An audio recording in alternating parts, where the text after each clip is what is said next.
بسم اللہ الرحمن الرحیم۔ معزز سامعین، کیا اللہ ہے؟ کیا اس کا وجود ہے کوئی؟ یہ سوال کسی نے مجھ سے کیا تھا ایک دفعہ۔ ایک دوست میرے پاس ایک ایسے شخص کو لے کے آئے جو اللہ کے وجود کا انکاری تھا۔ میں نے اس سے سوال کیا، کیا آپ اس چیز پر ایمان نہیں رکھتے کہ اللہ کا کوئی وجود ہے؟ انہوں نے کہا جی میرا کوئی اس چیز پر ایمان نہیں ہے، اللہ نہیں ہے، دنیا کا نظام خود بخود چل رہا ہے جی۔ تو میں نے اسے ایک چھوٹی سی مثال پیش کی۔ ایسے ہی ہم اپنے گھر میں بیٹھے ہوئے تھے تو میں نے اس سے ایک سوال کیا، میں کہ یار یہ جو ہمارے سامنے ٹیبل جیسے یہ بھی رکھی ہوئی ہم نے، یہ جو ٹیبل ہم نے رکھی ہوئی ہے، کیا یہ ٹیبل خود بخود بن گئی ہے یا اسے کسی نے بنایا ہے؟ انہوں نے کہا جی ظاہری بات ہے جی کسی نے بنایا، لگتا تو ایسے ہی ہے۔ میں نے کہا یہ تمہارا ایمان بھی ہے اور میرا ایمان بھی یہ ہے کہ یہ لکڑیاں خود بخود اٹھ کر ساتھ نہیں لگی، اسے کو بنانے والا، اسے کو ترتیب دینے والا ضرور ہے۔ اس بات کو آپ مانتے ہو؟ نے کہا ہاں جی اس بات کو تو میں مانتا ہوں۔ ظاہری بات ہے جی اس کی ساخت بتا رہی ہے ایسی کہ اسے ظاہر ہے کسی نے بنایا۔ میں نے کہا نہ اسے تم نے دیکھا ہے نہ میں نے دیکھا ہے۔ ہمارا اعتقاد ایمان اس نوعیت کا ہے کہ دونوں اس پر متفق ہو گئے ہیں کہ اسے بنانے والا ضرور ہے۔ تو کیا خیال ہے جو اتنی بڑی کائنات چل رہی ہے، اس کا نظام اور سسٹم چل رہا ہے، اسے نہ کوئی بنانے والا ہے نہ کوئی چلانے والا ہے؟ How is it possible? کیسے ممکن ہے؟ اس رب کائنات کا وجود ہی نہیں ہے، آپ کیسے اس کا انکار کر سکتے ہیں؟ سورۃ ملک اٹھا کر دیکھ لیجئے، اللہ رب العزت وہاں فرماتے ہیں کہ لوگوں آپ اپنی نظر دوڑا کر دیکھو، پوری کائنات میں دوڑاؤ، کہیں تمہیں رحمان کی بنائی ہوئی چیز میں کوئی فطور نظر آتا ہے؟ کبھی ایسا لگا ہے آپ کو کہ یار آسمان کا رنگ نیلا نہیں ہونا چاہیے تھا، یہ کوئی پیلا یا کوئی اور کلر؟ نہیں، نیلا ہی اچھا لگتا ہے۔ گھاس کا کلر سبز کیوں ہے؟ کبھی آپ نے دیکھا ہے اس کا کلر اور ہونا چاہیے؟ میں یہ کہتا ہوں کہ صرف اللہ اور کچھ بھی نہ کرتا، اگر صرف ہوا کا رنگ رکھ دیتا اور پانی کا رکھ دیتا تو ہمارے لیے کتنی مشکلات کھڑی ہو جاتی۔ سردیوں میں دھند پڑتی ہے، دیکھتے ہیں کتنی اموات ہوتی ہیں اس دھند کے اندر۔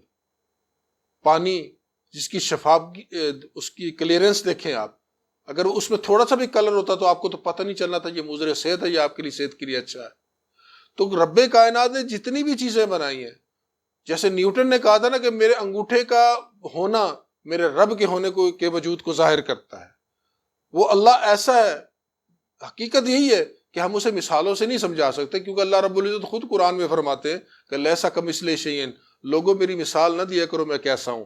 ہے وہ کوئی شے لیکن اس کی مثال کی کائنات میں کوئی چیز نہیں ہے۔ جیسے نصرت فتح علی خان کی بڑی مشہور قوالی ہے کہ تم ہی کو گورکھ دھندا ہو، ہاتھ آؤ تو بت، ہاتھ نہ آؤ تو خدا ہو، حیران ہوں میرے دل میں سمائے ہو کس طرح، حالانکہ دو جہاں میں بھی سماتے نہیں ہو۔ وہ رب کائنات ایسا ہے کہ جس نے ہر عمل کا رد عمل بھی متعین کر رکھا ہے۔ ہماری چھوٹی چھوٹی نیکیاں، ہمارے چھوٹے چھوٹے کام اس نے ایسے سنبھال کے رکھے ہوتے ہیں، جب ان کے نتائج ہمارے سامنے آتے ہیں نا تو پھر ہمیں اندازہ ہوتا ہے کہ یار کوئی ایسی ذات ضرور ہے یار جس کا چیک اینڈ بیلنس ہے، اس نے یہ پورا نظام پوری ترتیب کے ساتھ چلا رکھا ہے۔ ایک چھوٹا سا قصہ یہاں پر کوڈ کروں گا۔ ہمارے ایک استاد صاحب تھے، ان کا تعلق ایک جسٹس صاحب سے تھا۔ وہ کہنے لگے کہ وہ جسٹس صاحب ہائی کورٹ میں تعینات ہے، میری ان سے ملاقات نہیں ہوئی۔ جب وہ ریٹائر ہو گئے تو ایک دن انہوں نے مجھے بات کی کہ سر آپ کبھی آئیں میرے پاس ملنے کے لیے۔ میں نے ان کا ایڈریس لیا نئے گھر کا، ان کے گھر میں جب پہنچا تو کیا دیکھا کہ بہت اچھا شاندار گھر تھا۔ تو میں نے ان جج صاحب سے پوچھا سر یہ آپ نے کب بنوایا؟ انہوں نے کہا یار میں نے بنوایا نہیں، یہ بنا بنایا مل گیا ہے۔ جب مکان کی حالت دیکھی تو اتنا خوبصورت بنا، جیسے پنجابی جنہوں کہتے ہیں کہ ریجا نہ بنایا ایسے۔ اس نے ان جج صاحب سے سوال کیا سر یہ مکان آپ کو کیسے مل گیا؟ اس نے کہا یار میں نے ساری زندگی نہ ملازمت کی، ملازمت کے دوران یہ دھیان ہی نہیں آیا کہ یار بچوں کی کوئی چھت کوئی گھر بنوانا تھا۔ میں نے یہ گھر جو ہے نا جس میں آج میں رہائش پذیر ہوں، اس سے پہلے کہ انہوں نے قصہ بتایا کہ جب میری ملازمت کا آخری سال چل رہا تھا نا تو میں نے یہ سوچا تھا کہ میں اس سال جو ہے نا جی لوگوں کی جتنی بھلائیاں کر سکا، جتنے فیصلے کر سکا، جتنوں کو انصاف پہنچا سکا نا، میں یہ کام آخری سال میں ضرور کروں گا۔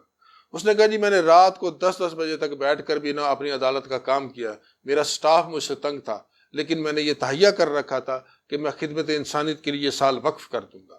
دوسری طرف یہ تھا جب میں ریٹائر ہوا اس مکان کی کیفیت یہ تھی کہ یہ مکان ایک شخص نے اپنی بیٹی کے لیے بنوایا تھا۔ وہ اپنی نگرانی میں کھڑے ہو کر ایک ایک چیز ایک نمبر لگوائی۔ جب مکان تیار ہو گیا تو اس کی بیٹی فارن کنٹری میں شفٹ ہو گئی۔ اب وہ یہاں نہیں رہنا چاہتی تھی، لہٰذا اس شخص کو یہ مکان بیچنا پڑا، اس نے بیچ دیا، میں نے خرید لیا۔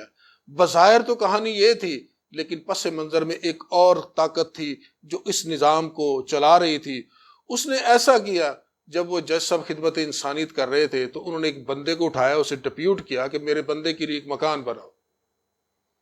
دیکھ لیجئے اس بندے نے اپنی نگرانی میں پورا مکان تیار کر کے جس کے لیے بنایا گیا تھا اسی تک پہنچا دیا گیا۔ اس لیے آپ بھی اپنی زندگی میں رزلٹ کی شکلیں ضرور سوچا کیجئے۔ رزلٹ صرف دولت نہیں ہوتی، وہ سکون، وہ عزت، وہ راحت، وہ سکون جو آپ کو ملتا ہے نا، وہ بھی ایک رزلٹ کی شکلیں ہیں۔ تو اس رب کائنات پر پورا اعتماد ہونا چاہیے کہ وہ ہمارے ایک ایک عمل کا محاسبہ کیے ہوئے ہے۔ اسے نہ نیند آتی ہے نہ اونگ آتی ہے۔ وہ اس کائنات کا جو نظام چلا رہا ہے نا اللہ، وہ بے پناہ قوتوں کا مالک رب ایسا ہے کہ اس کا سسٹم اس کا ایسا ہے، اس کے ملائکہ 24 آور سرگرم عمل ہے۔ جب آپ اس کے احکامات کے مطابق زندگی گزارتے ہیں نا، یہ ملائکہ آپ کے مددگار بن جاتے ہیں۔ اگر آپ اس کے احکامات کے خلاف چلیں گے نا تو یہی ملائکہ آپ کی مخالفت شروع کر دیں۔ یہ وہ کائناتی قوتیں ہیں جو سرگرمیں رہتی ہیں، عمل رہتی ہیں ہر انسان کے لیے۔ تو لہٰذا سب سے پہلے آپ نے اپنے مالک کو پہچانا ہے۔ ہمارا مالک، خالق، رازق کون ہے، اس پر مکمل اعتماد ہونا چاہیے۔ بے یقینی کی کیفیت نہیں ہونی چاہیے۔ اس کے علاوہ کوئی ایسی طاقت نہیں، کوئی ایسی قوت نہیں ہے جو آپ کی مدد کر سکے۔ تو امید کرتا ہوں انہی الفاظ کے ساتھ آپ سے اجازت چاہوں گا۔ انشاءاللہ آئندہ کسی اور نئے موضوع کے ساتھ پھر آپ سے ملیں گے۔ تب تک کے لیے اجازت۔ السلام علیکم۔